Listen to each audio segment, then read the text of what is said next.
Good evening and welcome to the Invictus Racing League in partnership with Venturi Studio. This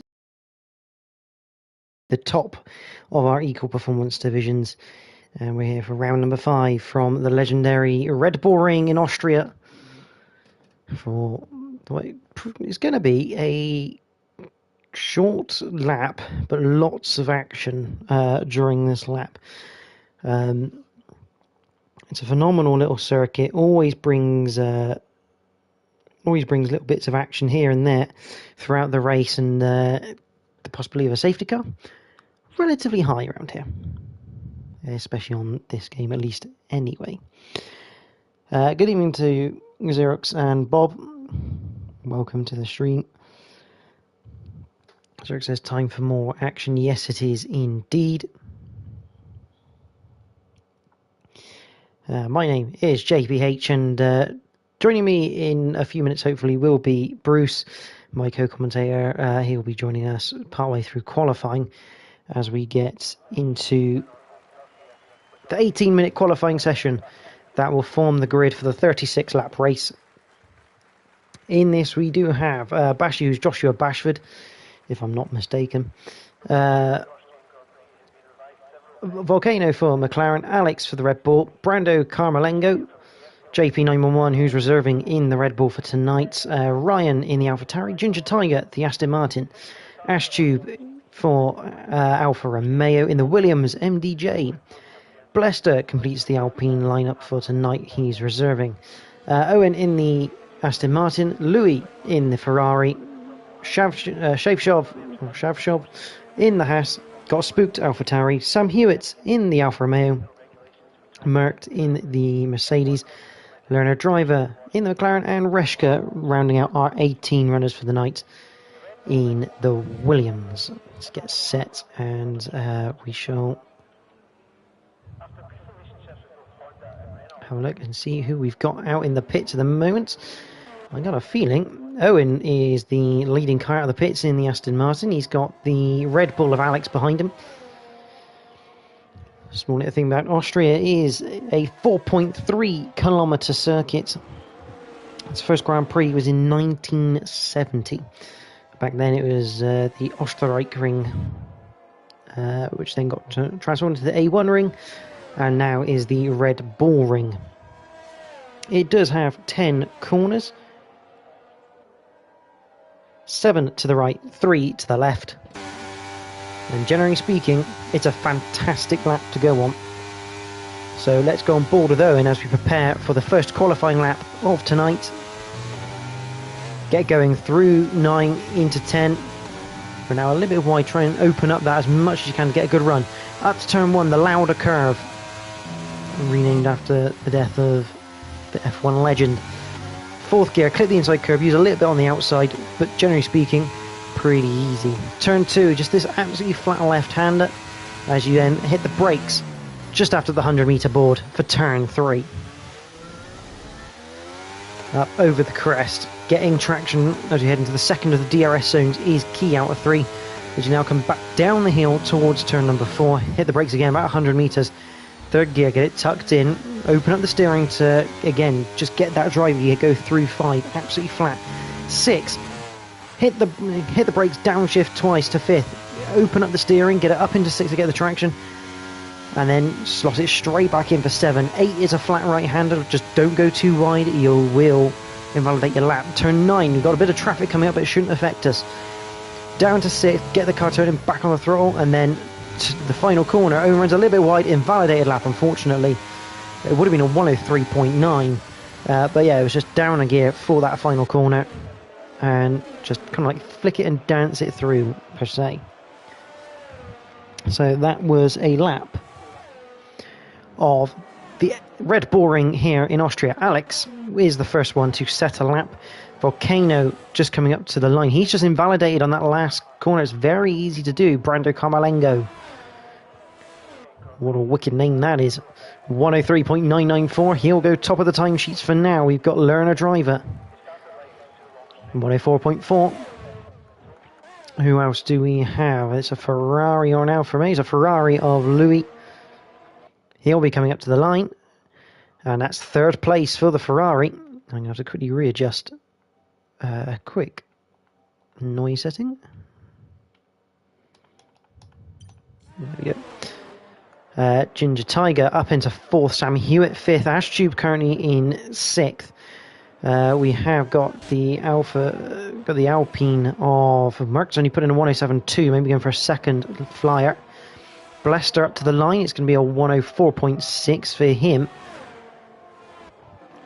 JP goes 6th quickest in the Red Bull, and I think most people now coming to the end of their runs.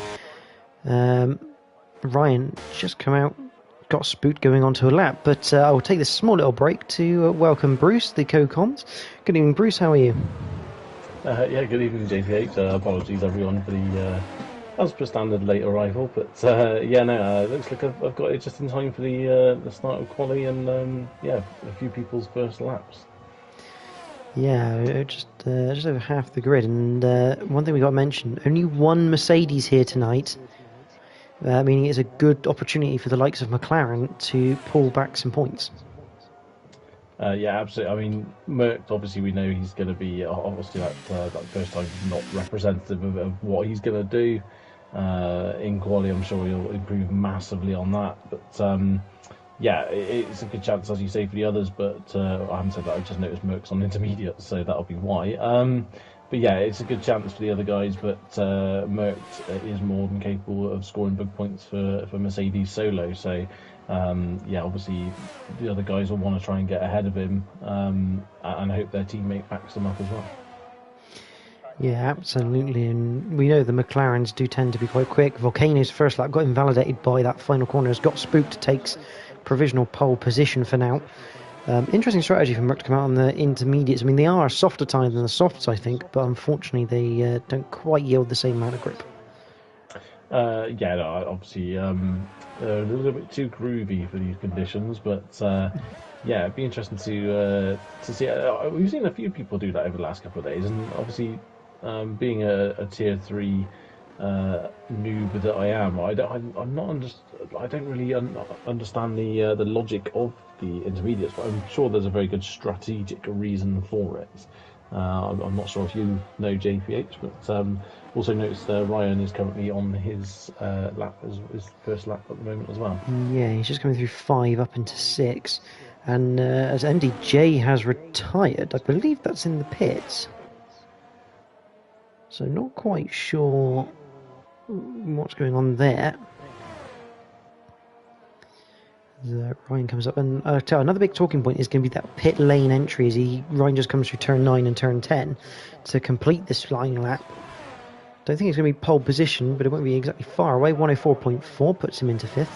But yeah, that pit entry line is going to be quite a critical talking point, I think, during the Grand Prix, because as the rules state, you have to stick to the right-hand side of that line all the way through, because it is a dangerous pit lane. Absolutely, yeah, and obviously, you know, if you're the car behind as well, you need to be aware if the guy in front, you know, is going in the pits and you're not, it's easy to run into the back of them. So yeah, being pretty switched on now is what it's all about. We've already seen, I believe, an incident this week where someone's tried entering the pit lane late and caused a little bit of a pile up, shall we say.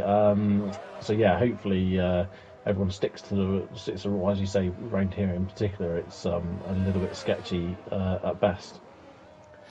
Yeah, and I think I just found out my reason why MDJ's car's retired. He actually disconnects from the session. And sometimes the game has this weird habit of just retiring your car for you. Yeah, it's a big shame that for MDJ as well, because obviously, you know, we know he'd do more than a 104.5, so yeah, really he's got to sort of hope that other people can't quite usurp him at this point, but I think with a time like that, he's quite likely to drop down the leaderboard somewhat by the time qualifying ends. Yeah, absolutely. Just trying to find who the first person on the lap is, because Owen did start his lap, but he invalidated coming out of that final corner, which then invalidated the lap he was going to do.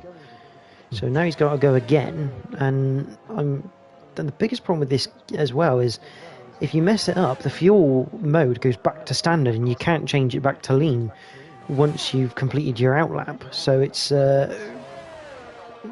it'd be good if he's actually got enough fuel to do this second lap and then get back round to the pits. Yeah, it's that's definitely not ideal preparation for your lap. Obviously, as you say, he'll do all he can now to recharge himself ready now for another attempt. But Volcano is currently on a flying lap, so obviously he's not set a time yet. So it'll be interesting to see where this gets him on the leaderboard. As I think someone else has just popped up ahead. Ginger Tiger's gone up to 4th. Yeah. Yeah, it's a great effort from the Aston Martin driver there. Just keep an eye on Volcano at the moment. Alex up to 5th. T9 a little bit wide of the apex there. Does right there on the last corner.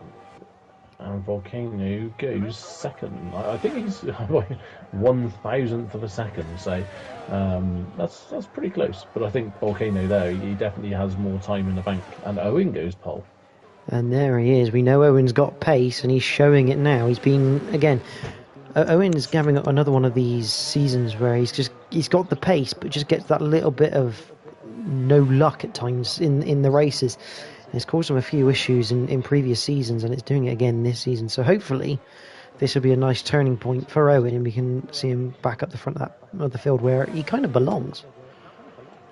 Yeah, definitely. He's always had the natural and outright pace. Obviously, as you say, things have maybe not gone quite right in the races. It'd be interesting to see, actually. We've had it a couple of times, and most notably in Tier 2 yesterday, where people have had quick cars in qualifying, but come race pace, they've not really had the race pace to back it up. So some people, I think, have gone with more race-based setups.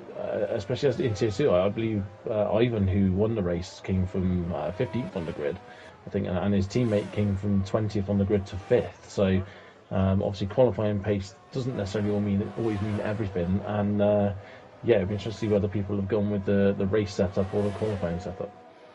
There's Brando Carmelengo just about keeping it in bounds, but because of that, he ends up going into 3rd on the grid provisionally. Merck has sneaked his way up into 2nd as well. In the meantime, yeah, it's a bit more as what we'd expect there. That's incredibly wide there from Ashtube on the last corner, but I think I'd let him get away with that. I think as long as part of the tyre's still on that white line, you just about get away with it through there. It must have been a slither. Most people in the pits now. Louis on an outlap, just coming up to the final corner now. Close grid already, Owen in first down to Louis in 16th at the moment, only 1 second covering them. It's pretty tight. We saw it, just to go on about it again, but in Tier 2 yesterday there was only 7 tenths covering all 20 drivers, so small improvements around the circuit can actually pay off big rewards. Yeah, absolutely. It's one of the kind of nice things about this circuit, because it's such a short lap. That's a bit of an interesting effort from Ashtube. He's just driven into the wall before turn 6. He's definitely taken out. I'm not quite sure what's going on there for the Alfa Romeo, but obviously something's not quite working right in that some form department. Meanwhile, on board with Louis, just coming through 7 and 8, and up to the final couple of corners. Probably about 2 tenths off on the previous time. I think he's going to improve here a little bit. Comes the line he comes. It's going to be a 104.539. Puts him 12th on the grid for now. Yeah, I mean, the time there from Owen is looking pretty good at the moment, you'd have to say. He's looking like he could well be up there at the end of qualifying. Someone who's a little bit further down, we'd expect probably at the moment is Learner Driver, down in 10th.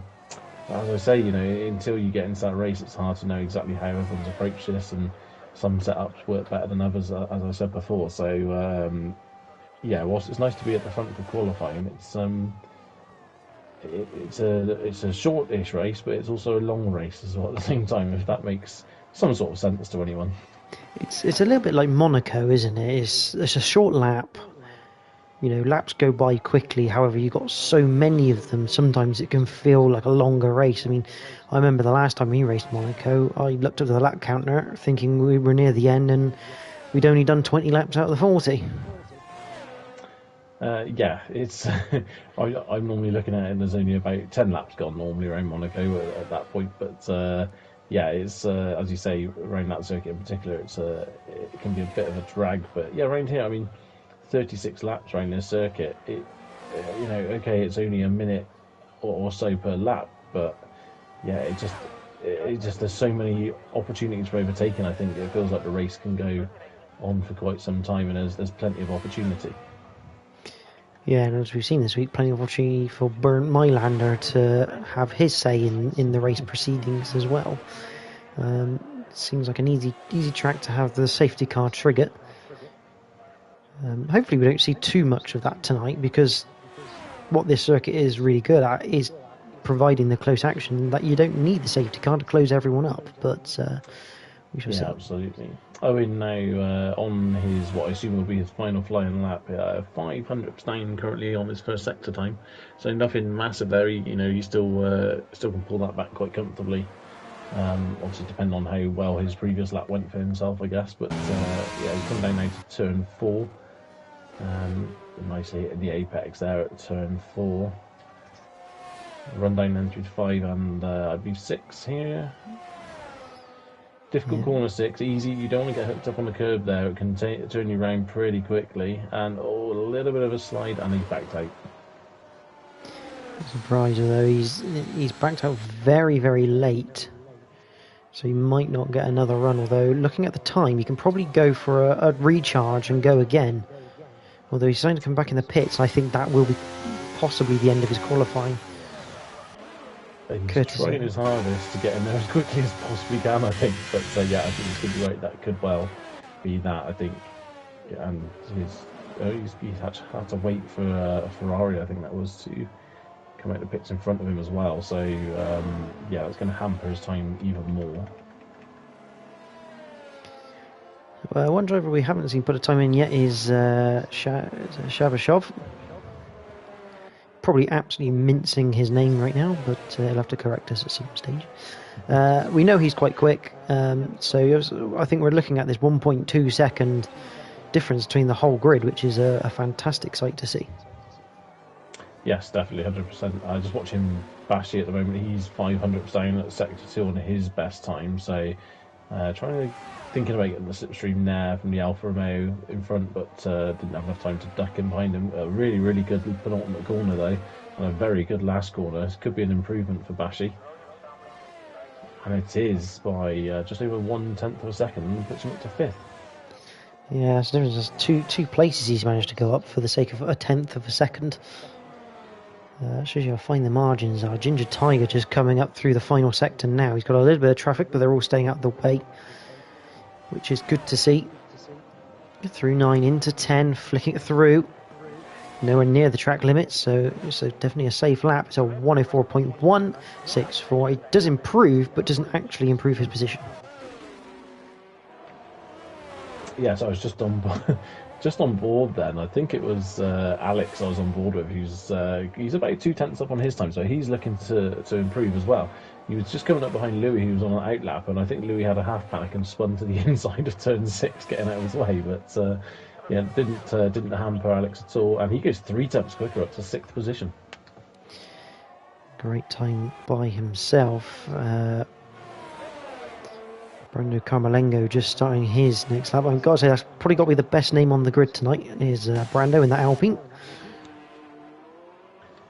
Yeah, it's definitely satisfies the not really the OCD, but it's a very easy name to reel off, that one, isn't it? So yeah, no, it's good to see. I assume Brando is new. He's a reserve, I guess, in tonight. So yeah, good to see another driver in. And Shabashov, as you say, hasn't set a time, sets one, goes pole. 103.608. Now we're going to have to focus on Merck, who's 2/10 up on his time at the moment. He's on course to be pole position. He's got 2 corners left to go. And really enough, these are probably 2 of the hardest corners on the circuit, just purely from the track limits perspective. He just about stays in bounds. and it's a 103.433. He says, I can do it. I'm just going to do it right at the end instead, as Brando Carmalengo goes fourth. Learner Driver just coming up to the final corner now. What can he achieve? He's been up there with Merck most of the season. It's a 103.7. Fourth place for the McLaren. JP, I think, is on his way through as well. He'll be the final person. He's unfortunately invalidated that lap for 104.3. Wouldn't have moved him anywhere anyway. A hell of a lap there for Merckx, and pretty much setting the tone as he means to go on, I think, here for the rest of the evening. As feared for MDJ, obviously that disconnection and subsequent retirement, courtesy of the game, sees him down in 17th place. He's got a lot of work to do from there. But, as I said yesterday, we saw someone go for 15th for the win, so it is not beyond the realms of possibility. So Merckx is the pole sitter. Bruce, would you like to take us through the grid for the Austrian Grand Prix? Absolutely. So Merckx showing no sign of letting up there with the pole position in the Mercedes, with Chavashov alongside him on the grid in the Haas.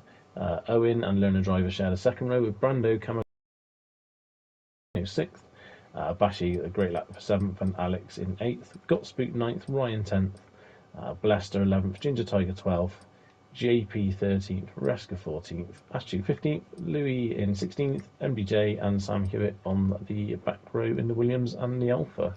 And only 1.1 seconds covering the entire field.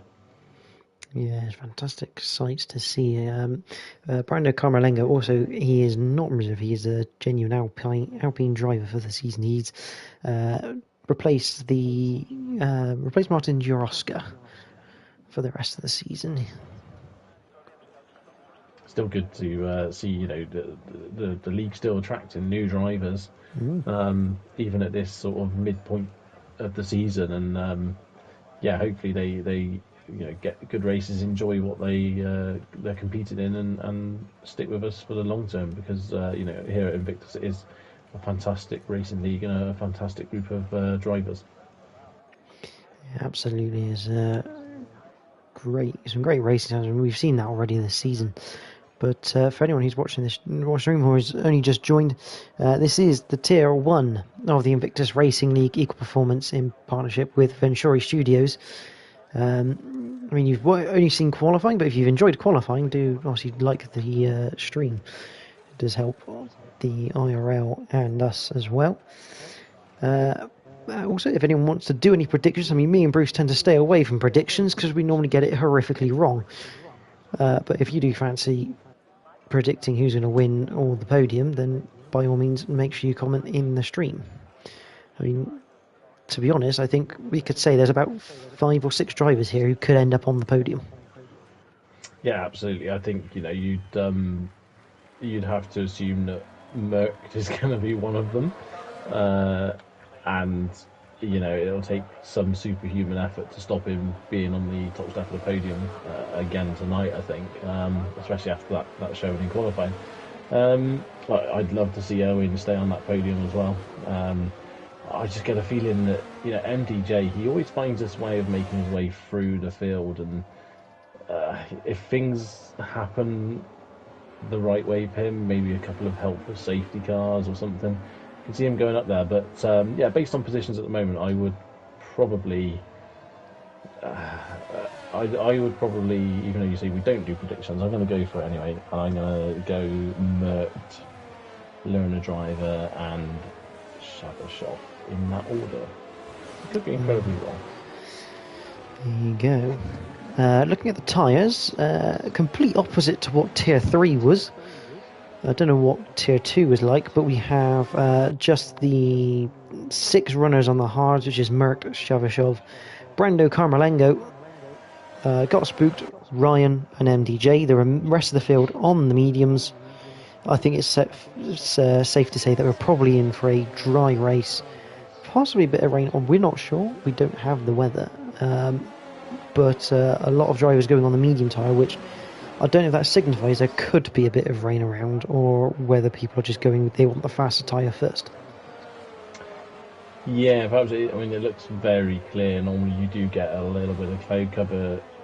You know, you can normally see from the start if it's going to be a little bit damp at some point. But yeah, it does. It does appear as though it's going to be quite dry. I think. Yeah, I think tier two. There was a couple of drivers on softs, if I remember rightly. I might be imagining that, but yeah, we have seen some people start on softs, but as you say, no one in tier one go in for that particular strategy. But yeah, here we go. We're about to start a race, so I'll let you take it away. Yeah, we're going to be on board with Merc because the camera angle I've got isn't exactly favourable, but we are going to have, in due course, the 5 red lights. We are green in Austria, and it looks like it's a good getaway for Merc. He's managed to cover his way across Shavashov towards turn 1. He goes back to the racing line, got 3 wide in behind with the McLarens and the Alpine. Are we going to get through all clean? A few run wides, but it looks like, generally speaking, we are through cleanly through turn 1. Shavashov with a little bit of a lag as he's got Owen right behind him coming up towards turn 3. We've got 3 wide almost once again as the pack bunches up. Oh, that's a great move from the Alpha Tower. He just gets a bit of tire. 4 wide coming out of turn 3. Absolute chaos ensuring, but it looks like other than Ashtube, who is gone wide or being taken wide, we're still fairly clean. We've got the Ghost of car Ryan that Alex was inside at one point. Nothing you really don't really want to be hearing that, to be honest, but that's what's happening. Got Spook looking down the inside of Blester. Backs out of that one as Ryan gets past Alex through turn 6. We head through turns 7 and 8, and we are looking, as I say that, Bashi and Ginger Tiger, that is obviously Joshua Bashford, side by side up towards turn 9. I think Ginger Tiger should hold on to that one as we head towards 10, which is generally speaking a single file corner. And we have the race start underway. Bruce, will go to you now, and I can have a little rest. Well done on that one. Yeah, as you say, a very clean. And we got a spin and a car off at the back. That's JP. Yeah, JP was down the inside, I think, of Joshua Bashford. We caught that on the cameras. And unfortunately, a touch of contact sent the Red Bull round as we got more action. Oh, that's a big slide for Ryan in the Alpha Tauri coming out of turn 3. Trying to battle with Alex and got spooked. Down towards turn 4 they go, and Ginger Tiger getting in on the act. He gets past Ryan on the entry to 4. And Sam Hewitt also looking at the back of the AlphaTauri, but deciding better of it. And MDJ looking to make places up. He gets past Louis on the exit of turn 4. And we can go back to Bruce with what he was saying. Yeah, no, it was a very, very clean start, as you said. I'm not sure what happened to Ashley, just very wide there at turn 3. A bit strange. Oh, and that is... Oh, we got a spinner, and that's the other Red Bull of Alex. Sam Hewitt's managed to get past Ryan, but Alex is not a good day to be in a Red Bull by the looks of it. He's gone round after turn 9. Yeah, I think Sam accidentally nudged the back of Ryan wide and pushed him wide at the penultimate corner and continued on in front of him. But yeah, as I was on board then with Sam, I obviously saw the Red Bull face the wrong way. But yeah, a bit of a disaster for the Red Bull team at the moment. But yeah, there's a few little close bits of wheel banging here and there, but nothing too ridiculous on the first lap from what I could see. But yeah, JP in that instant at turn 1 did lose an end plate, unfortunately, and early pit stop for him, straight to the hards. But he's not... Ginger Tiger's round after turn 4. He's in the wall, and we have a VSC, the first one of the night. Not quite sure what happened, whether he just lit it up on his own or whether he got a tap from the Alfa Romeo Sam. That remains to be seen, but I believe... I'm trying to work out if he's lost some of the front wing. The camera angles are not being favourable right now. Yeah, very much stuck on board with him at the moment. Yes, he has. He's lost all of the front wing, so he's driving a bit of a Formula Ford. Indeed, yeah. It's obviously early pit stop in, and Ryan's in as well. So I'm not quite sure. I'm assuming Ryan must have damage. Yeah, front wing Ryan's change.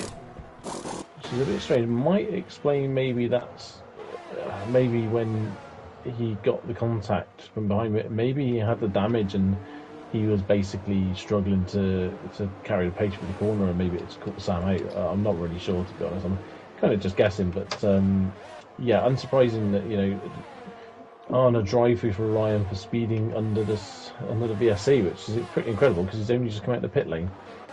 Yeah, and MDJ trying to make the most of this VSC restart. Was looking down the inside of Ashford, but couldn't quite complete the move. Obviously, MDJ running those hard compound tyres. So at this stage, he is up against what was in essence faster competition tyre-wise.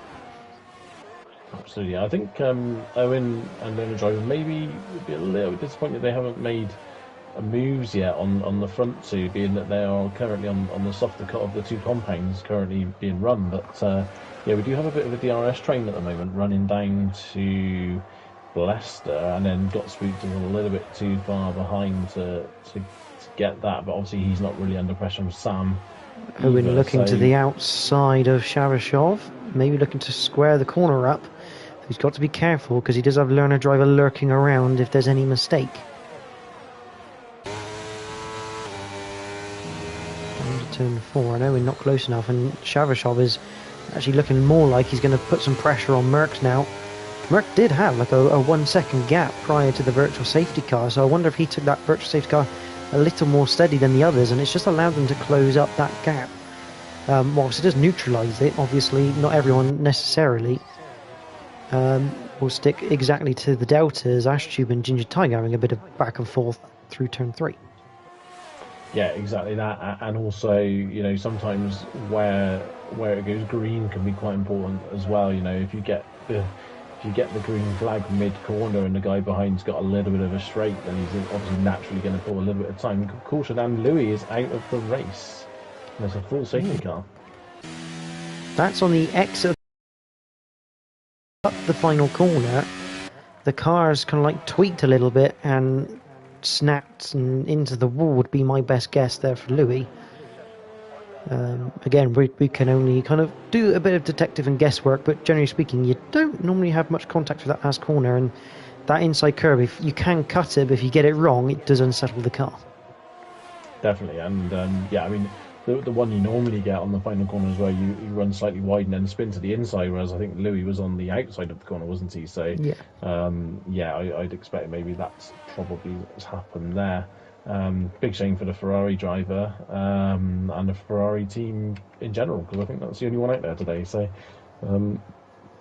yeah, a chance now for the likes of JP and Ryan and Ginger Ashtube to now catch up to the back of that safety car queue. Although, yeah, I think JP should be allowed to overtake the safety car here. Yeah, he should do, because he's not actually a lap down. We've got a lot of people coming in the pit. We've got a couple of people coming in the pit. Sharashov's coming in, as is Learner Driver. Got spooked. Sam Hewitt, MDJ. Reshka coming into the pits now as well. Potential double stack there for the Williams crew. Although I think Reshka might be far enough behind. Alex coming into the pits as well.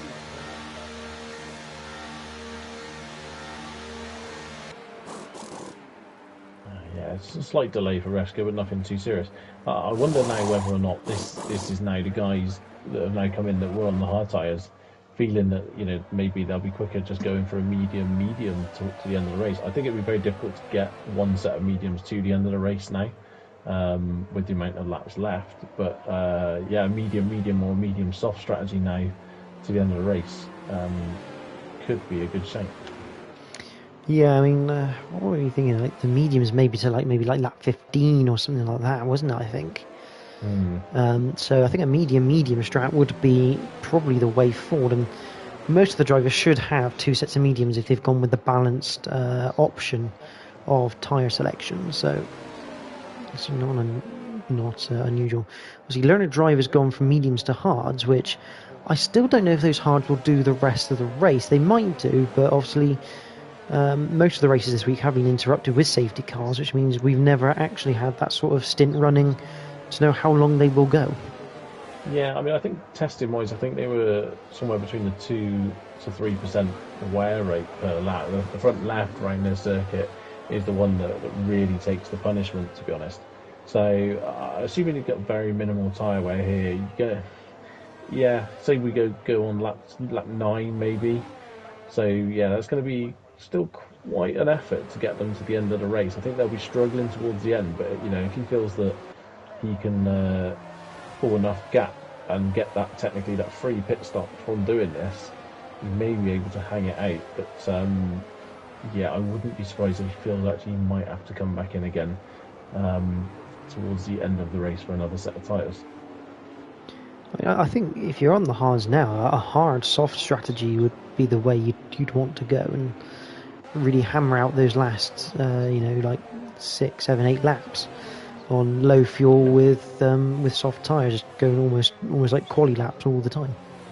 Yeah, I mean at the moment as well with Learner Driver, looking at this, you're thinking he's going to have obviously the fresher tyres now than Merckx and Brando Camerlange, and even with the guys on 7-lap mediums, you'd have to think 1-lap old hards, they probably performance-wise aren't going to be too far away from the mediums as it stands now. So yeah, really he's kind of on an equilibrium really with those medium runners, and in a better position than Merckx and Brando as it stands. So yeah, obviously it's quite a good chance I think for him to maybe try and get a few places here on the guys in front that haven't pitted before they have to pit. So yeah, it could be a good little move this from Learner Driver. Just to note as well, JP's done exactly what I thought he might do, which is come back in the pits. He's come in the pits under the safety car, put on a set of medium tyres, because he's obviously got the other set of mediums that kind of went to waste after he spun on lap 2. So he also has this ability to be able to go medium to the end, and I think that's a wise decision from him, especially now at the back of the pack. He might as well try this and just have that sort of pace advantage over the others. Yeah, definitely. Obviously, you can run that compound, run 1 lap if it came to 1 lap under safety car, and just ditch him again, because obviously you technically used that compound in the race. So yeah, not a bad shape. Gets through. If he's not feeling particularly happy on those hard tyres, then yeah, it's a good idea. And as you say, being at the back of the pack at the moment, really nothing to lose from it. So the driver's coming through turn 4. We're expecting the safety car to be called in this lap because it has been out there for a while. And there it is, nice and early, which is always good to see. It's going to allow Mark time to plan this one out, get everyone packed together, because he's going to have a very racy Owen behind him, who, let's face it, he's going to want to take this challenge to Mark. He's going to want to get ahead and use those mediums to full effect here. It just depends how the restart goes. I mean, we saw in Tier 3 we had about 85 safety cars. I think every time the restart happened, it was out of the last corner, or through the last corner, to give the car behind the least amount of chance of getting a run on you onto turn 1.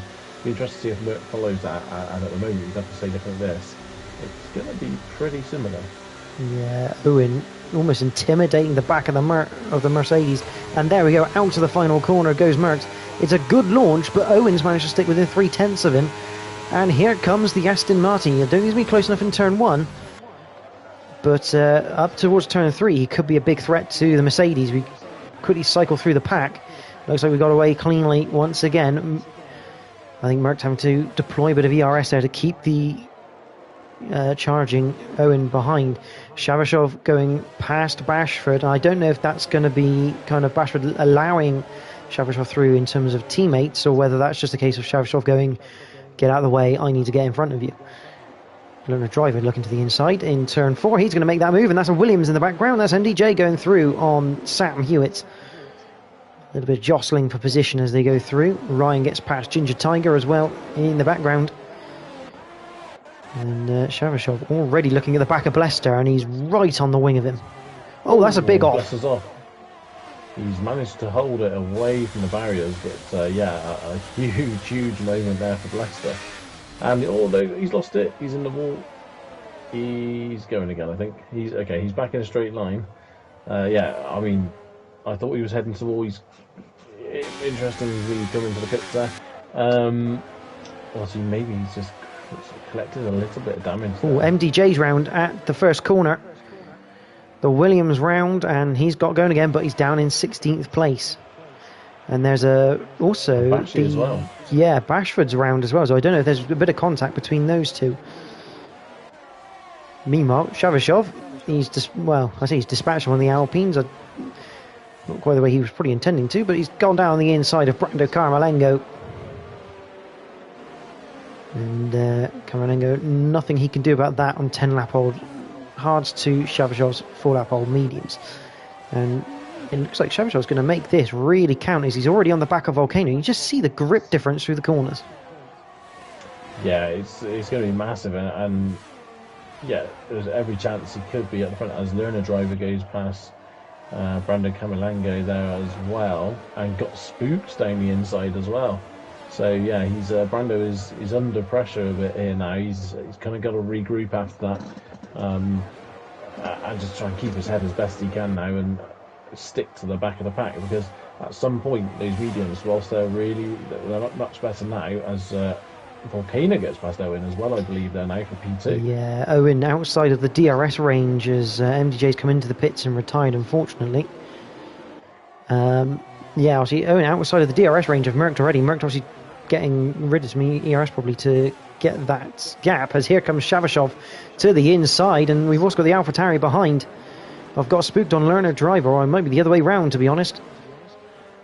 But Shavashov up into third, and got spooked fifth, and he's all over the back of Owen, and it's looking like these people who have pitted have made the right decision, as here comes got spooked to the outside of Owen.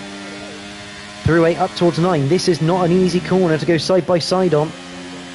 They're going to do a little bit of contact. Got spooked, almost loses the back end, but he just about saves it. Gets a switch back through 10 though. And that is a lovely move. And here comes Lerner driver. We're almost 3 wide. Lerner driver thinks, yeah, I'm not going to try that one, as we head up to the Lauda curve. And actually, Lerner driver is going to have a very good exit, and Owen goes down to 6th place. Yeah, I think Lerner driver very much saw there wasn't much mileage in trying to keep that one down the side, so Owen fighting back. Oh, and there's contact from behind from the oh, and there's more contact. Owen is being turned around by Sam Hewitt, I think, and it's got another virtual safety car. Owen's got to be careful there not to beach the car, but there was definite contact. Lerner driver getting a nudge behind from the Alpine there and spinning him round, and obviously that's I think in turn caused issues there, a bit of maybe Owen then suffering because of that as well. Yeah, massive disappointment for Lerner driver. He was obviously keeping it sensible there. We'd just seen him back out from turn 1 because he obviously didn't fancy getting involved in a bit of a fight. We're going to have a pit, guy into the pits, a Volcano under this virtual safety car, looking to take advantage of it. Now, it's a risky strategy because this virtual safety car can go back green at any time, and if it goes green whilst he's in the pits, I mean, he will still have a slightly lesser pit stop, but it won't be as bad as it could be. And Owen's unfortunately retired, probably because of that contact he's had in turn 3. Yeah, big disappointment there from, as I think we're back racing again now. So that's worked out quite nicely actually there, to be honest, for Volcano. That's, yeah, worked out pretty tidily. And obviously, okay, he's a long way back from the lead, but he will have gained probably 7, 8, 9 seconds on everyone else's pit stops there. It looks like Sam's almost pushing Alex through turn 4 there. The Alfa Romeo. And there's some interesting movements from that Alfa Romeo, I must admit, which probably isn't going to be helping most of the drivers. However, I've also noted Got Spooked has got past Shavashov. So Got Spooked has got a lot of pace on these medium tyres. He's going to be fighting with Merckx very shortly. He's got the DRS. So this is going to be an interesting battle here. Yeah, and I could run out through the corner. I think he's going to get him here into turn 3. He's got a very good run out the corner, DRS activated, and a pretty straightforward overtake there for the AlphaTauri driver. Just giving Merckx as little room as he possibly can. And that's going to invite Shavashov now into this fight as well. Sam and Alex looking like they're having a bit of a battle just behind as well. So yeah, it's all kicking off at the moment in the top 5. Sam to the inside of Alex. Get away. And it looks like Ashtube's going to try and follow as well. Two Alfa Romeos trying to work together here, side by side through 6. Good racing between the pair so far, as Ashtube will look potentially to get a run out of 8. Can't quite find it. And Alex just about holds that position, but Shavashov all over the back of Merckx. Surely if you're Merck now, you're basically hoping for another safety car here, because as Bruce, I think we've got some interesting stuff behind. So yeah, Ashtube, massive wobble out of the final corner. Kind of threw it into the corner really, and had a bit of a slide, a massive understeer, and got on the curve, and it converted to oversteer. And did incredibly well to hold it, as Shavashov now at the inside of it. Yeah, with the DRS, Brando Camalengo, he's going to take the fast lap so far. So I think he also took the opportunity to pit under that virtual safety car, maybe not quite as effective as what Volcano had. But I mean, if side by side through 4, Alex trying to retake this position. Tight line from Sam, you'd think through there sometimes can invite the switchback, but luckily carries enough pace to not allow Alex to do it. But back to Merckx. If you're Merckx, you're hoping for another safety car here, because right now he's a pit stop behind those guys at the front. Absolutely, yeah. I mean, I guess the guys in front realistically going to have to pit again anyway. I think for some sort of compound, whether that's mediums or whether they can just go long enough to get onto the softs at the end. So realistically, he's not too far behind the game at the moment. But obviously he's not going to want to drop too far behind them, because if they all come out on mediums, then obviously there's no advantage for either of them. So yeah, he's just going to go stick with Gottsboots and Shavashov as much as he possibly can now. But you know, those mediums are going to start to fall off the cliff a little bit within probably the next 5 or 6 laps as well. So it's not a disaster just yet for Merckx. He's just going to keep his head down and stick with these guys in front.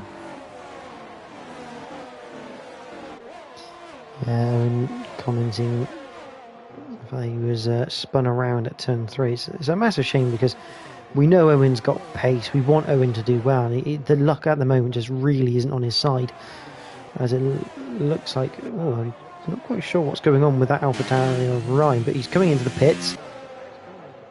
Blester has lost some form of communication with his car. Ginger Tiger then 8th at the moment. Obviously he spun it earlier. Reshka up to 7th. He's making those hard tyres work quite nicely as well. And we just have this massive train at the moment between Alex in 4th all the way down to JP in 10th right now. Yeah, absolutely. Looking at the penalties as well, Ashtube has a 5-second penalty. However, it popped up for ignoring blue flags. But he didn't get a blue flag at the time, so unsure as to whether or not that's a penalty that would dispatch itself in the pit lane or not. I'm not sure. I've got a feeling it was under yellow. He got it for something under yellow flags, was what I had on my screen. So ignoring yellow flags. Ignoring the yellow flag. So maybe the game believed that he overtook under the yellows of like the virtual safety car or something. So Mercedes in. We're probably got to expect he's going to go to the mediums. The question now is, if you've got Spooked and Shavashov, you have to feel that they're going to come back into the pits anyway. It's just a case of when, because now Merck's going to try this undercut move on them. As absolutely. In fact, the leaders side by side. These two, weirdly enough, even though they're not teammates, they need to work together. We've got a yellow flag at sector 2. That's Alex has gone round. Luckily he gets moving quite quickly, but yeah, these two at the front, they need to work together here if they want to make sure they lessen Merck's advantage of the undercut to be as small as possible. Absolutely, yeah, the more they fight, obviously the more advantage Merck will have at the end. Yeah, I mean, I'm kind of expecting these guys might try and drag this out a little bit and go for the softs at the end, but then Mert might be quite a long way ahead of that. But Savishov now with a 3-second penalty for track limits, so that is not going to help his cause whatsoever. No, especially around a track like this, and we know the chances of safety cars around here are quite high, as we've seen in previous races. Those penalties really do affect you come the race end result. Yeah, looking back through the field and looking at the current tyre life, I'm looking at this thinking, as I think Shavashov's been overtaken again now by Gottspook. Well, still side by side again. I think Gottspook should have this one with the DRS. The only advantage right now that they've got, because this fighting is losing them time, however, they are getting the DRS, which is helping, whereas Merck is not getting that advantage right now. Absolutely, and Merck's obviously, depending on what people in front do, he's obviously going to have to fight past people as well. I'm looking at Volcano at the moment. He's on 6-lap old hards. Those tyres will go to the end very, very comfortably. As learner drivers, the latest to pick up a 3-second and got penalty. spooked. The two at the front are fighting so hard, they're causing each other to run wide and pick up penalties. Sam Hewitt into the pits now. 13-lap old hards, I'm guessing he just thinks that he's better off going to the mediums now for the rest of this race. Yes, quite possibly. Yeah, I mean, looking at Ashtu Reska, could they get to the end? Reska, could he get to the end on those hard tyres? They're going to be screaming a bit at the end, I think. But yeah, Volcano, 7-lap old hards. I think he can get to the end very comfortably on those, and it's just whether or not he can keep ahead of Merck on those mediums. But I think he's in a very good position right now. Yeah, I'm inclined to agree with you on that one. He's obviously got a little bit of time to Merck before Merck reaches him. Yeah, I mean, as the race goes on, those hards should even out with those mediums. So I think it all depends when Merck catches him. Because I think Merck will catch him. It's just a case of when, as to how much fight Volcano will be able to put up against him. Yeah, it's. I mean, Merck is catching him at a fairly. Oh, and Alex had a big spin out the penultimate corner. Facing the wrong way now, gets it going again. Luckily, no one close behind. Brando now comes back the final corner and is going to get past him as well. But yeah, it's all gone wrong for Alex probably in the last sort of few laps, hasn't it? That sort of spin at turn 3, I think it was, and now a spin at the penultimate corner. Not looking good, and that's a spin also, I think, for Joshua Bashford. And a this is big. This is huge for those at the front compared to Merck. Merck is. I think Merck will still end up in 3rd or 4th, but for Gottspook and Shavashov, this is a big advantage for them.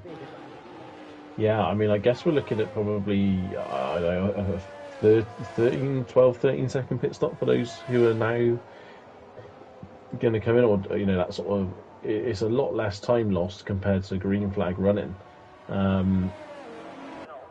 Yeah, I think that, yeah, he's going to be there or thereabouts, isn't he? I think he's going to be 3rd, I'd have thought, at the end of this. I think Gottspook and Shavashov. Depends what Volcano does, because obviously Volcano may not pit. I think he is actually pitting. He is pitting, and yes. That's going to hurt him, because he's going to be double stacking with his teammate. Yeah, so it was looking like Volcano. The learner driver almost went into the back of Ginger Tiger then on the pit entry. Some good avoidance. Softs for JP911. Mediums for the top 2. The question is, Merck's come in the pits as well.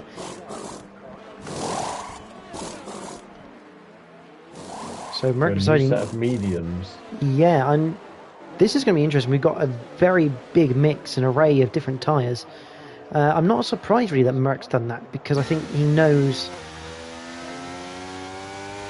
that his tyres, even though they're only a couple of laps old, they will be at that sort of disadvantage. So I think he's thinking, I might as well just go for the fresh rubber, be on the same strategy now. So everything's equal. All he has to do is just close the gap to the front. Absolutely. I mean, the soft tyre runners here, they're going to be quick, though, at the start of this next stint. You'd have to think, looking at the map, Probably. I mean, it depends whether now it waits for Blester's AI-driven car to catch up with the back of the pack or not. But you'd have to think maybe we'll be going again on lap 25. So, yeah, those softs are going to be quick at the start, but they're going to wear off towards the end, and obviously then the mediums will be far better. But yeah, we've lost one Williams today, but there's a sneaky little Rashka in third at the moment, and I think he'll be very pleased with where he is currently. Yeah, absolutely. It's great to see Rashka up there. Obviously, I'm not going to say he's going to stay there, but it's great to see him up near the front, having a bit of a fight. You know, the safety car's going to stay out for another lap. Lap 24 we go on to.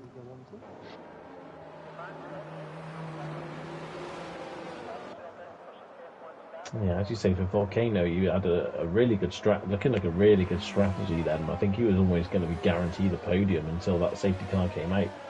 Now he finds himself in 10th with a lot of work to do to get further up that order. But as we say, you know, Merckx on those mediums, he's got a lot of work to do as well to get up the front. So yeah, it will be interesting to see how this plays out.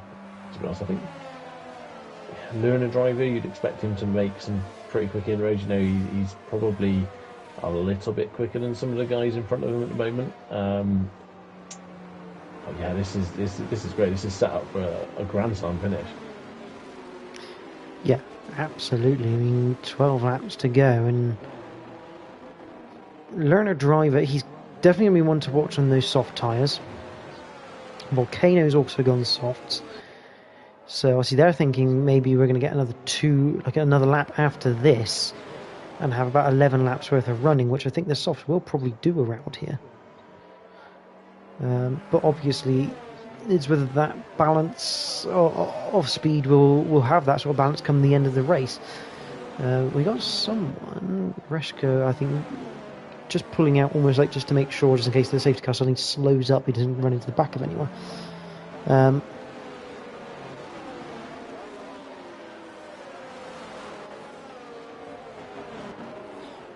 We cross the line onto lap 25. The Blester bot will get to the back of the pack on this lap. To be honest, I'm highly surprised that the AI hasn't decided to pit his car, to be honest, because normally the AI tends to pit your car at the earliest opportunity it gets.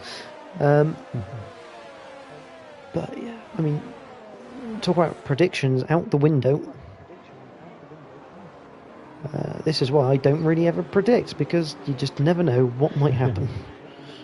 Yeah, as it stands, I'm pretty wrong at the moment, which is not a surprise. But yeah, there's a few names up there which we haven't seen up there for a while, which is great to see. We like a bit of variety, that's for sure. So yeah, hopefully a couple of them can sort of stay up the top end of the leaderboard for these last 10 or so laps. So, safety car in this lap, and it's going to be Gottspook. Now remember, Gottspook and Shavashov also have 3-second penalties. They need Reshka to be basically a Fernando Alonso from Hungary, hold up the rest of the pack as well as they can get a gap up together. Because that 3 seconds, it will be painful otherwise. But as we know before, safety cars just breed more safety cars. Yeah, and with the group, the group in now of cars, there's every chance that a little bit more carnage could happen. Yeah, Reska also with a 3-second penalty, so he's going to want to gap Sam as quickly as he can. And it's an early. Gottspook's a really early getaway, and I tell you what, the top two, they've caught Reshka napping an absolute treat. Already a second up on the Williams as we head up towards turn number 1. They know they have to get on with it, and that's exactly what they've done. Into turn 1, it looks like we're all pretty calm. Single file, yeah, all the way through. And we're going to head up towards turn 3 for the 26th time in this race. As Learner Driver and Ginger Tiger swapping positions. Learner Driver into 6th now.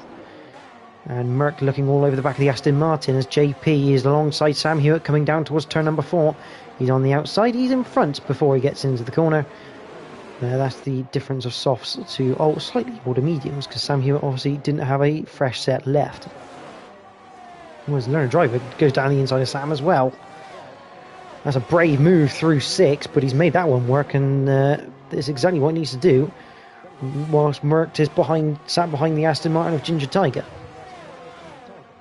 Absolutely, yeah, he needs to make these softs work now in his opening sort of 3 or 4 laps, try and get the best out of them before they start to go off a little bit. Ginger Tiger unfortunately picked up a 3-second penalty coming out of the penultimate corner on the safety car restart, so not ideal that for the Aston Martin driver, but there's a lot of guys around him with penalties as well, so yeah, still plenty to be gained I think for the Aston, but he's got Mercked behind him, but not close enough at the moment, and it's starting to group up a little bit in front.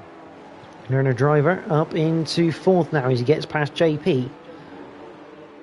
Ryan and Alex, as well as Ashtube. What's happened to Merck? Merck's had a really slow getaway from turn 3. He's lost a couple of positions. Learner Driver up past Reshka. But Merck now fighting to keep P10 from Brando Carmelengo. Yeah, he's tried sending it round the outside of the corner, and Ginger Tiger's kind of just drifted wide. Ginger Tiger up the inside at turn 7. That's seriously brave stuff there against Sam. Makes it happen, but that was very close. But yeah, sorry, Ginger Tiger just sort of, he kind of half ran Merckx out of road, but I think it was just pure racing, to be honest. It didn't look malicious. It was one of those things like, you know. Oh, and Alex has gone round again, and that's not really the way you enter the pit lane. Oh. As you, not quite sure what was going on there, but it's an interesting way to enter a pit lane and take your front wing off at the same time. Yeah, it was hard racing, really, I think. It's just one of those things, if you're going to throw it around the outside there, you've got to be absolutely sure that you're going to be able to make it. And yeah, unfortunately, Merck then got on the curb and it just sort of hampered him a little bit. But yeah, Merck's now behind Volcano, down in 10th. He's got a lot of soft tyre runners in front of him at the moment that are going to have that extra bit of grip as it stands. Shevchov was close to the back of Got Spooked, but he's drifted off. Merckx looking to the outside through turn 7.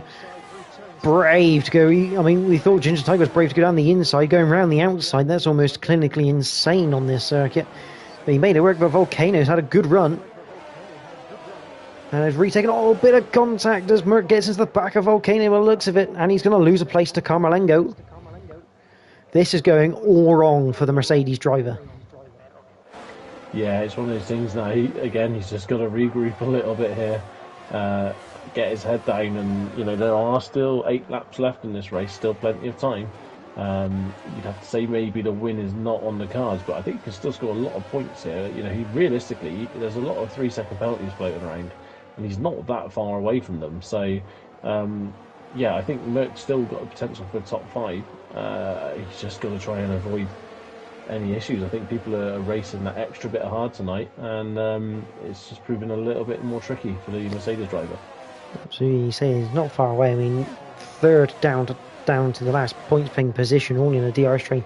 And it must be noted, as long as these drivers finish this race in their cars, they will get points. Top 12 score points. Obviously, Blesterbot doesn't count because he's in AI. Everyone currently scoring points as long as they finish, as Merckx is right on the back of the Alpine.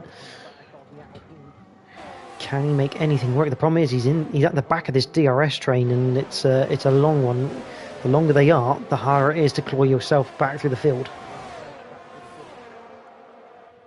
Absolutely, and as Ginger Tiger goes past JP for 5th place up to turn 3, yeah, I mean you can see from Merckx he's got the pace. He has the pace to get past them, but with the DRS train going at the moment, it's a little bit tricky, and he's having to try and get the overtakes in some rather unconventional places. It's just not quite working for him at the moment. But you know, the soft tyres in front, they are going to sort of start to degrade soon, and that's when he's going to be able to take advantage of these medium tyres. Yeah, obviously we all have to remember though that 7 laps on the softs isn't really 7 laps, because about 3 of those, at least 3 of those, were behind the safety car. So it can be a little bit misleading, that graphic at times, but you have to say the guys, the top two here, they're in the best position. They're on the mediums. They can push all the way to the end here. They just have to get that 3-second gap to eliminate their penalties, and then they can fight with each other. And I think that's the critical thing here. As looks like Volcano had a bad exit out of turn 1. He's going to be under pressure by Merc now as Carmelengo gets up into 9th. Volcano on the inside, Mercedes on the outside. Ooh, Volcano is looking at the inside of Carmelengo. Merc's going to have a very nice time. Gets a good run, but can't quite get past him. And well, I say that Volcano decides he's going to... Oh my word, it's 3 wide. Merc just about keeping it clean through there. I mean, he really does want to get past here, but he's now on the outside of Carmelengo through 6. Just about sneaks around the outside of him. He is under a lot of pressure to get past these drivers, and it is showing in the type of moves he's having to try just to get past. Yeah, absolutely, absolutely. Very late break-in there from the Mercedes driver, but yeah, somehow all 3 of them came out of it as Merc now gets the run on Volcano. Up to 1. Volcano, God, it's fast in a straight line though. Almost a bit of contact. And here comes Carmelengo right back at the Mercedes. Merc is in one hell of a fight right now, and it's only for 9th place at the moment. It's Carmelengo down the inside. Gonna have a bad exit because of how tight he was to the corner there. It was good for Merc to almost pinch him in. Merc to the outside of the McLaren. Can he finally get this move done? It's very close as he pinches him on the apex. Absolutely fair racing though. Merc finally gets up into 9th place and some clean air, but that's a lot of laps taken away from him getting up the field. Absolutely, but I think now I don't think it'll take long for him to catch up with the guys in front. It does seem as though some of the other cars around him are rather more like rocket ships compared to Merc's car tonight. He does seem to be struggling in a straight race with them. But yeah, as I say, immediately he's right on the back of Ashtube already. And now he's into the realms of you know, Reska. I don't think, I'm just going to quickly check.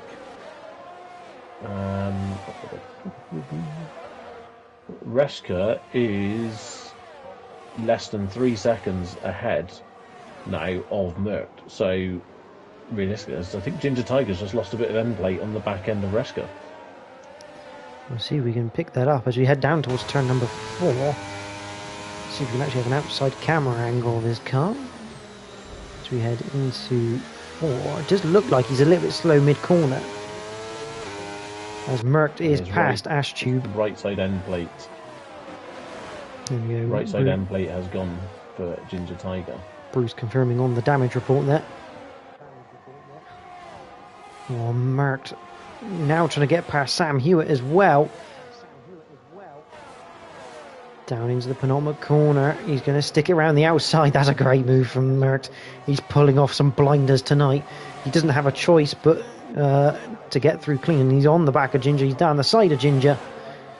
He backs out from passing Ginger, and he's going to almost have an Alfa Romeo down his side as we go through turn 1. And Ginger Tiger, I don't think, has DRS, so this should be, in theory, be an easy move for Merc as Sam Hewitt gets past his teammate heading up into turn 3. But looking at that, Merc did not get past the Aston Martin, and I think we're going to see Merc in a weird situation of having to use his ERS. You can see the back light flashing on Merc's car. We don't normally see that. No, he normally has about 95% left at this point in the race, but as you say, he's having to use it. But now, yeah, he's now ahead of Ginger Tiger.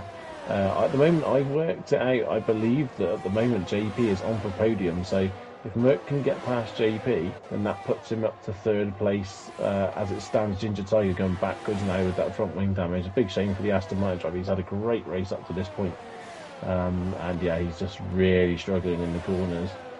Wide at the penultimate corner. Carmelengo gets past him. Oh, big spin, big crash. Ashtube. Ashtube round.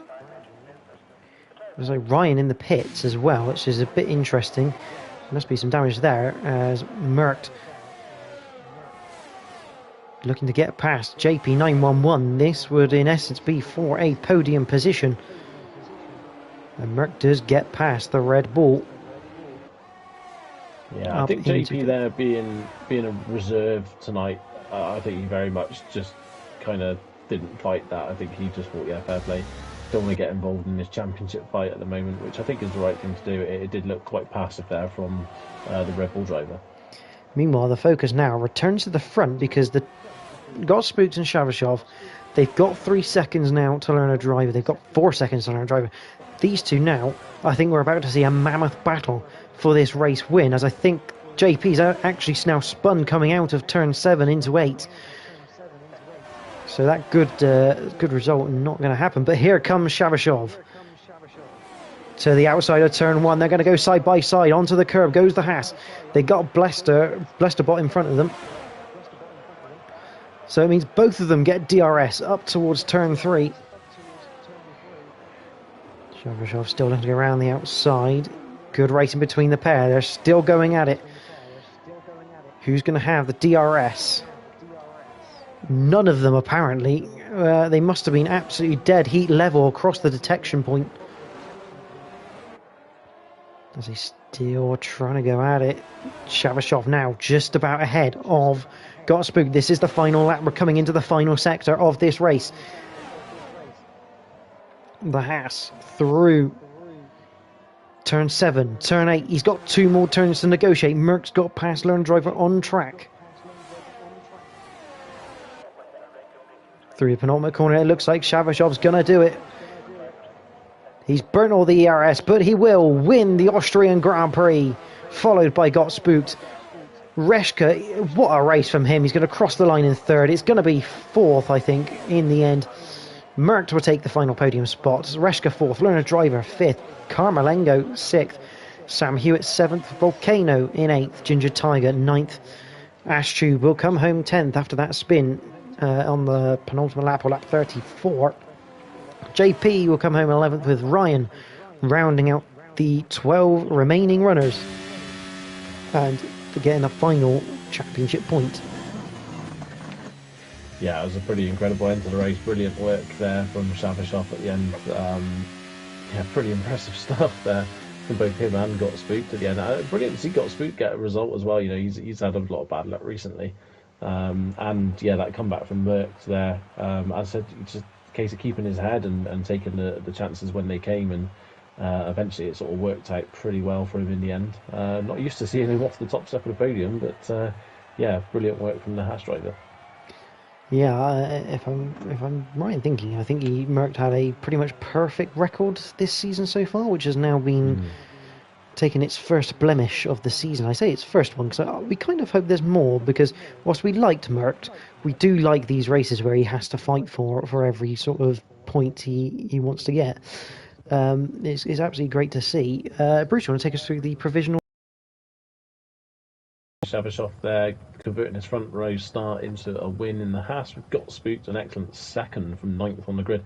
Merck fighting back through the pack to take 3rd, and the final step on the podium with Breshka, a brilliant 4th place for him. He'll be delighted with that. Learner Driver 5th with Brando Carmelengo 6th, Sam Hewitt 7th, Volcano 8th, Ginger Tiger 9th with Ashtube 10th, JP 11th, and the final classified finisher is Ryan in 12th. Blester's AI going round, so a DNF for him. And retirements for Alex, Bashi, Owen, MDJ, and Louis.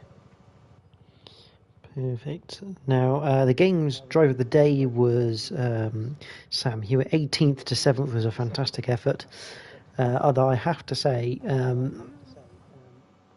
Reshka's kind of like my driver of the day, because we know Reshka, he knows he's not the quickest driver in this tier, but I mean, he keeps sticking at it, and to get that result of 4th is a phenomenal achievement, and it is great to see.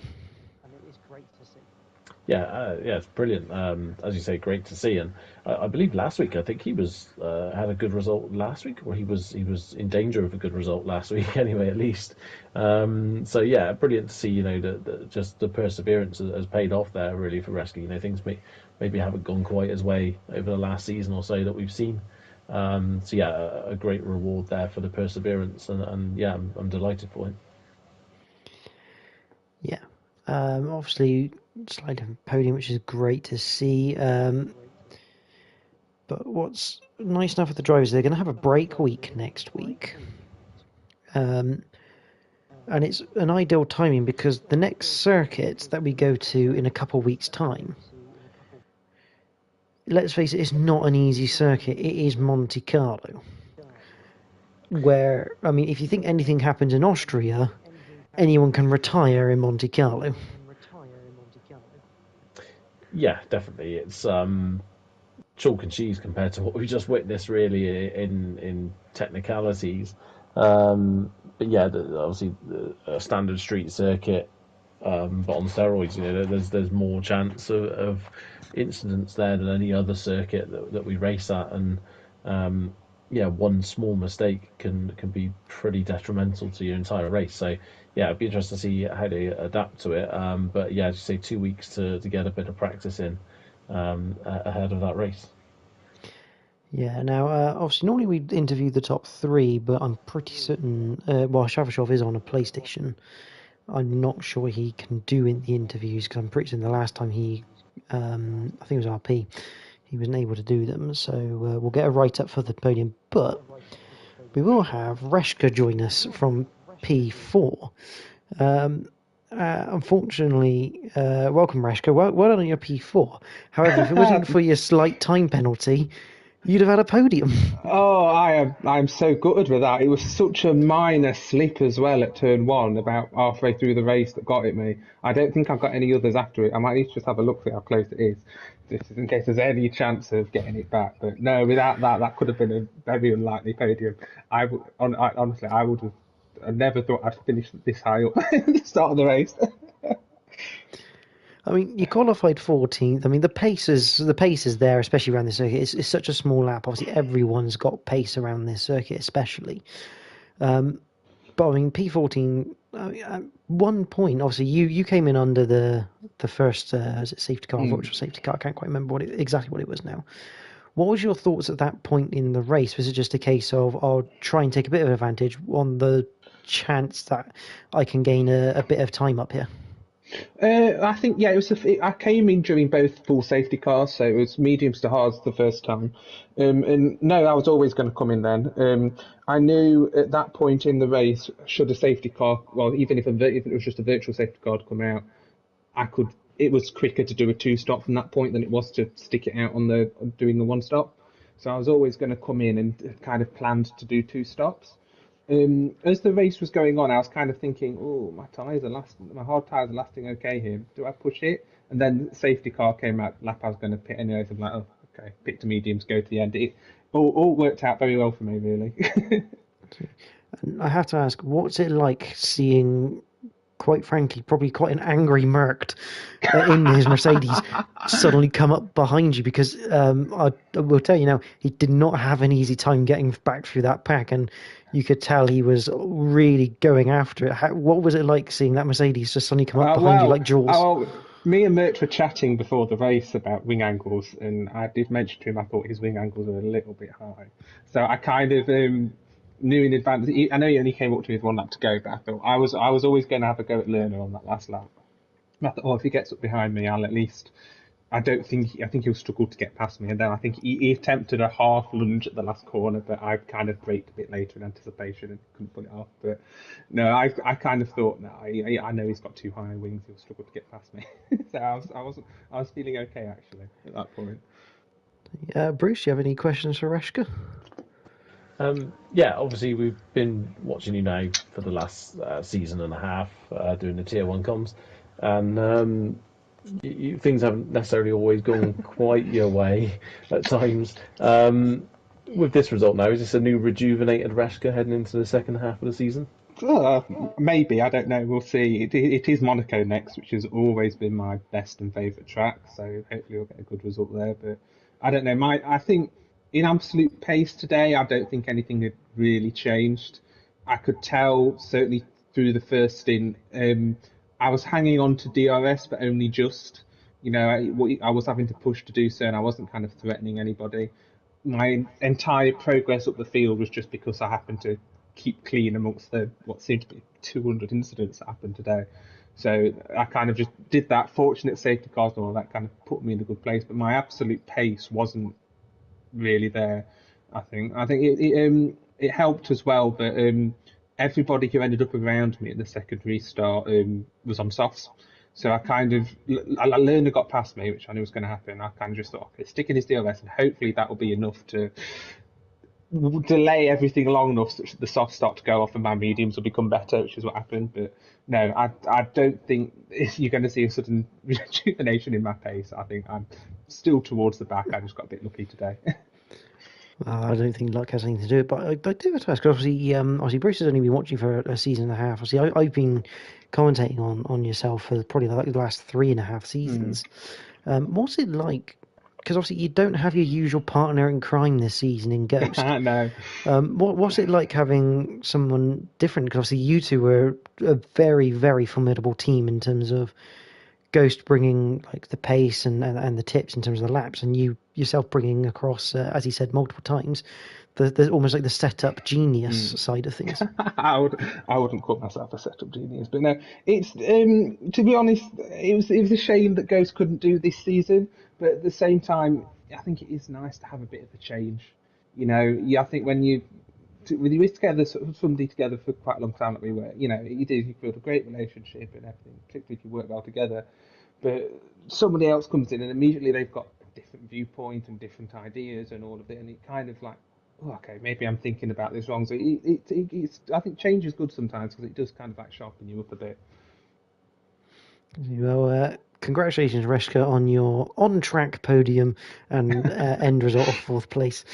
It was fantastic to see, but we do have a write-up from Merkt, who says he was happy with the result in the end, considering the last stint was a bit chaotic. He thinks he shouldn't have pitted under the safety car, but mistakes happen. He's just glad to be on the podium again. He congratulates Shavashov and got spooked, and a special shout out to Reshka for the drive. He's looking forward to the break next week and to come back for what he calls the awful track, that is Monaco. And as you said already, Bruce, Monaco's a really, I think it's a really fun track to drive. It is complete stress to race on. Yeah, it's fun to drive until you hit things, but it can be difficult, and obviously with the amount of traffic, it's very difficult to overtake around there. So a lot of pit stop strategies will come into play. I think running in clean air is vitally important around that circuit. So yeah, it'll be interesting to see how everyone adapts to it, and I'm sure it'll be a pretty action-packed race again. Absolutely. Well, draw to the end of the Tier 1 coverage for tonight. Obviously, we do have one more stream this week before we head into the mid-season break at Invictus. That is the Realistic Performance League, who come from Austria tomorrow. That's brought to you by Malc and Mikey at 8 p.m. like usual. If the racing this week's anything to go by, that's going to be fantastic to watch as well. Drivers of all tiers competing against each other in what technically should be the realistic performance of each car. And as we're ending, Got Spooked has just managed to pop in his little write-up. So Spook saying he had a horrific qualifying, but when the first safety car came out, he knew he had to do the opposite of the leading pack with the preference of pitting. Luckily, not a lot of people pitted, so he went in for mediums, which saved his race. When the last safety car came out, he thought he was finished when he saw people behind him on softs, but luckily it worked out. He had a nice last couple of laps fighting with Shavashov and really happy with the result. So he's just managed to sneak that in before we end. But as you say, I'll see RP tomorrow. And then next week, no racing from IRL. It is the break week, so we'll be back in 2 weeks' time. Again, starting off with Tier 3 on the Monday, brought to you by Joe Hamster and JP911. Tier 2 on the Tuesday, brought to you by Jack and Xerox. And then we'll be back on the Wednesday for round number 6 at the Monaco Grand Prix. But from everyone here, thank you for watching. This has been the Invictus Racing League in partnership with Venturi Studios. We hope to see you all on the next stream.